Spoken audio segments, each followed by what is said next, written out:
everyone and welcome to our YouTube channel Learn English 99. The tragical history of Hamlet, Prince of Denmark, or more simply Hamlet, is a tragedy by William Shakespeare, believed to have been written between 1599 and 1601. Hamlet is Shakespeare's longest play, and among the most powerful and influential tragedies in the English language. It has a story capable of seemingly endless retelling and adaptation by others.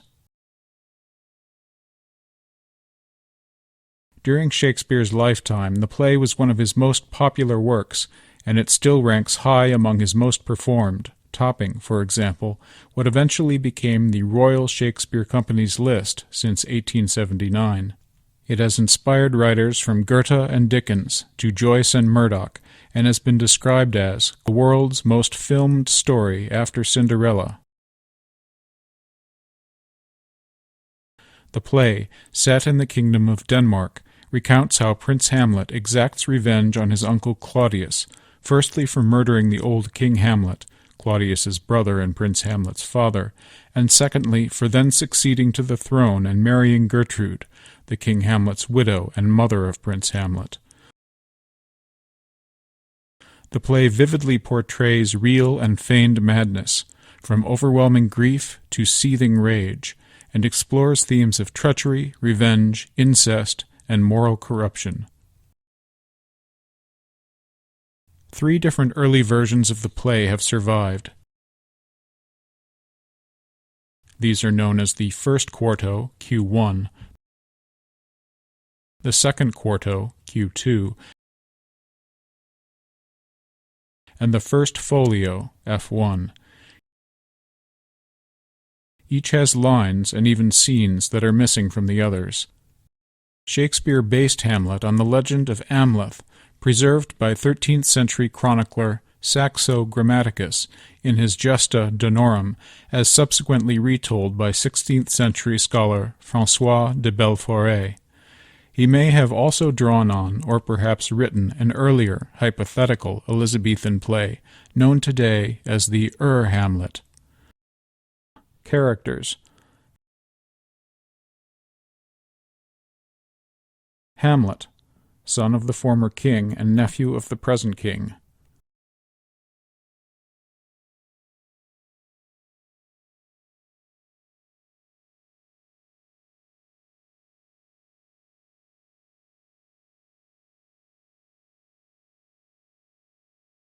Claudius, King of Denmark, Hamlet's uncle.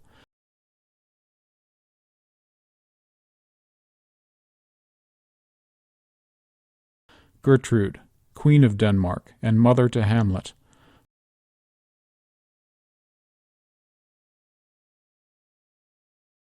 Polonius, Lord Chamberlain.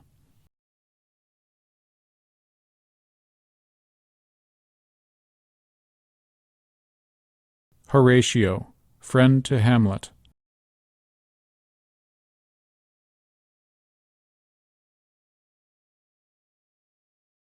Ophelia, daughter to Polonius.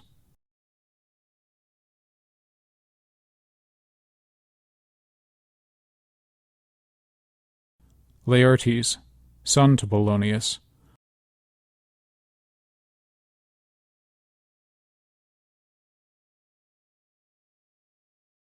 Fortinbras, Prince of Norway.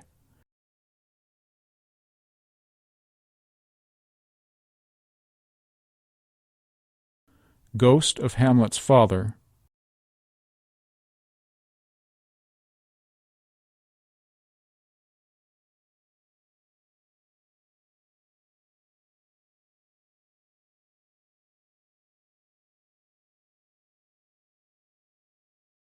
Rosencrantz, Guildenstern, courtiers, friends to Hamlet.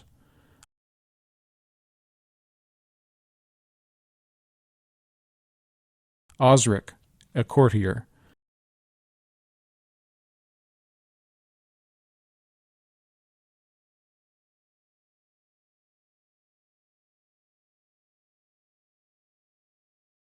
Marcellus, an officer.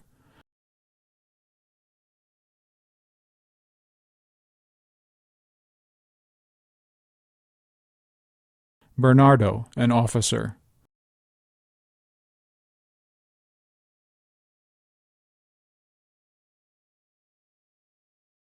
Francisco, a soldier.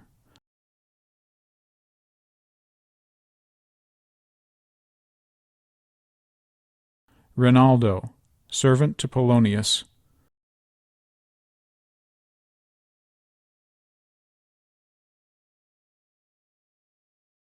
Gravediggers, a sexton and a clown.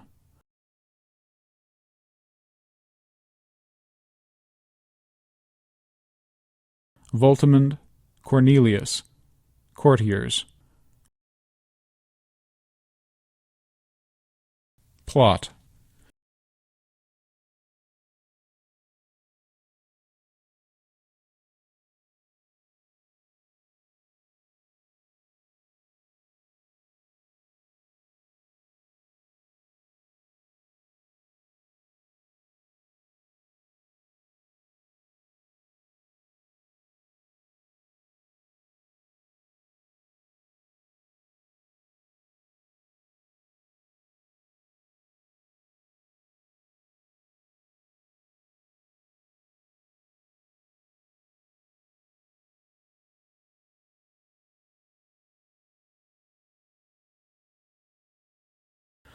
The play's structure and depth of characterization have inspired much critical scrutiny, of which one example is the centuries-old debate about Hamlet's hesitation to kill his uncle. Some see it as a plot device to prolong the action, and others see it as the result of pressure exerted by the complex philosophical and ethical issues that surround cold-blooded murder, calculated revenge, and thwarted desire. More recently, psychoanalytic critics have examined Hamlet's unconscious desires, and feminist critics have re-evaluated and rehabilitated the often maligned characters of Ophelia and Gertrude.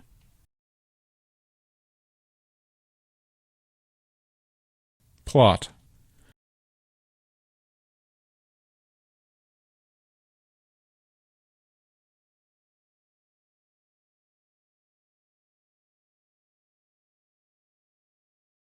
The protagonist of Hamlet is Prince Hamlet of Denmark, son of deceased King Hamlet and his wife, Queen Gertrude. The story opens on a chilly night at Elsinore, the Danish royal castle. Francisco, one of the sentinels, is relieved of his watch by Bernardo, another sentinel, and exits while Bernardo remains. A third sentinel, Marcellus, enters with Horatio, Hamlet's best friend. The sentinels inform Horatio that they have seen a ghost that looks like the dead King Hamlet. After hearing from Horatio of the ghost's appearance, Hamlet resolves to see the ghost himself. That night the ghost appears again. It leads Hamlet to a secluded place, claims that it is the actual spirit of his father, and discloses that he, the elder Hamlet, was murdered by Claudius's pouring poison in his ear. The ghost demands that Hamlet avenge him. Hamlet agrees, swears his companions to secrecy, and tells them he intends to put an antic disposition on suspicion. Hamlet initially attests to the ghost's reliability, calling him both an honest ghost and truepenny. Later, however, he expresses doubts about the ghost's nature and intent, claiming these as reasons for his inaction. Polonius is Claudius's trusted chief counselor. Polonius's son, Laertes, is returning to France, and Polonius's daughter, Ophelia, is courted by Hamlet. Both Polonius and Laertes warn Ophelia that Hamlet is surely not serious about her.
Shortly afterward, Ophelia is alarmed by Hamlet's strange behavior, reporting to her father that Hamlet rushed into her room, stared at her, and said nothing.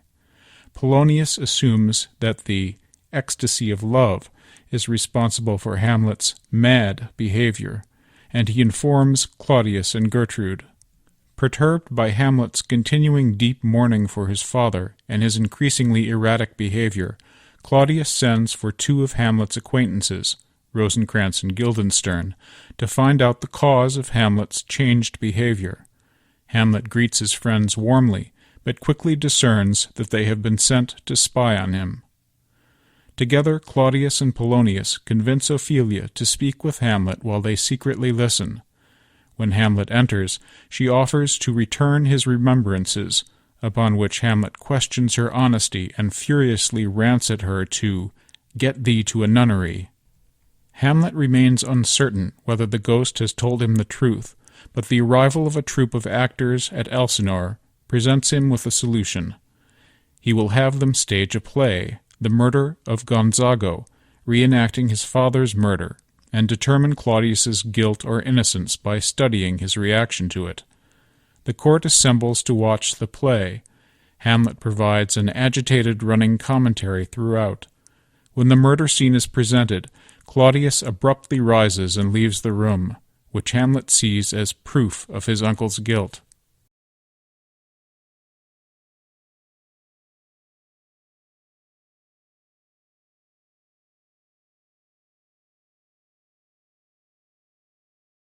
Closet to demand an explanation.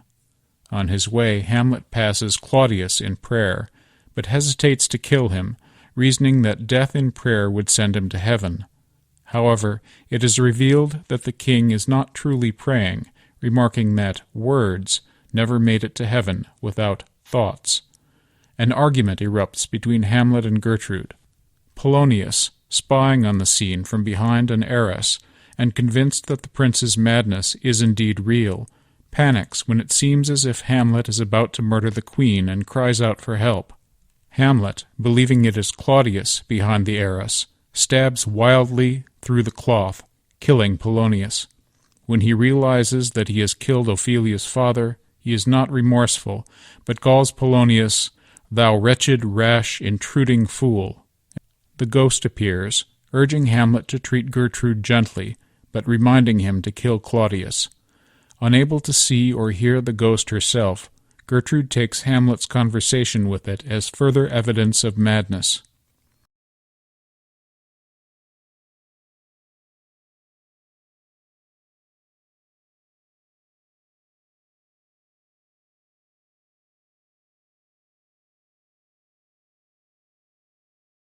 Claudius, now fearing for his life, finds a legitimate excuse to get rid of the prince. He sends Hamlet to England on a diplomatic pretext, accompanied, and closely watched, by Rosencrantz and Guildenstern.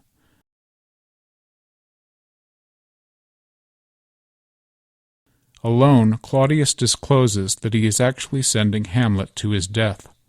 Prior to embarking for England, Hamlet hides Polonius's body, ultimately revealing its location to the king. Upon leaving Elsinore, Hamlet encounters the army of Prince Fortinbras en route to do battle in Poland. Upon witnessing so many men going to their death on the brash whim of an impulsive prince, Hamlet declares, "Oh, from this time forth my thoughts be bloody, or be nothing worth." At Elsinore, further demented by grief at her father Polonius's death, Ophelia wanders the castle, acting erratically and singing bawdy songs. Her brother, Laertes, returns from France, horrified by his father's death and his sister's madness. She appears briefly to give out herbs and flowers. Claudius convinces Laertes that Hamlet is solely responsible.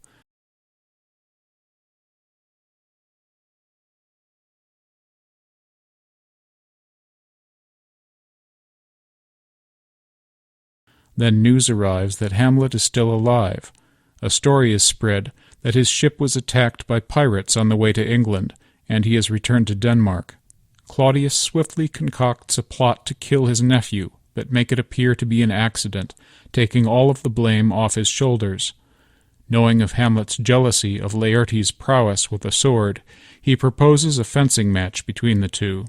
Laertes, enraged at the murder of his father, informs the king that he will further poison the tip of his sword, so that a mere scratch would mean certain death.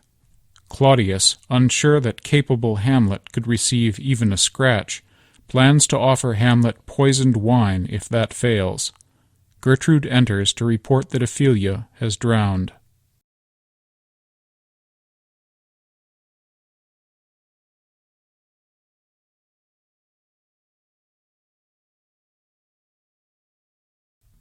In the Elsinore churchyard, two clowns, typically represented as gravediggers, enter to prepare Ophelia's grave, and, although the coroner has ruled her death accidental so that she may receive Christian burial, they argue about its being a case of suicide. Hamlet arrives with Horatio and banters with one of them, who unearths the skull of a jester whom Hamlet once knew, Yorick. "Alas, poor Yorick, I knew him, Horatio." Ophelia's funeral procession approaches, led by her mournful brother Laertes. Diswrought at the lack of ceremony, due to the actually deemed suicide, and overcome by emotion, Laertes leaps into the grave, cursing Hamlet as the cause of her death. Hamlet interrupts, professing his own love and grief for Ophelia. He and Laertes grapple, but the fight is broken up by Claudius and Gertrude. Claudius reminds Laertes of the planned fencing match. Later that day, Hamlet tells Horatio how he escaped death on his journey, disclosing that Rosencrantz and Guildenstern have been sent to their deaths instead. A courtier, Osric, interrupts to invite Hamlet to fence with Laertes. Despite Horatio's warnings, Hamlet accepts and the match begins.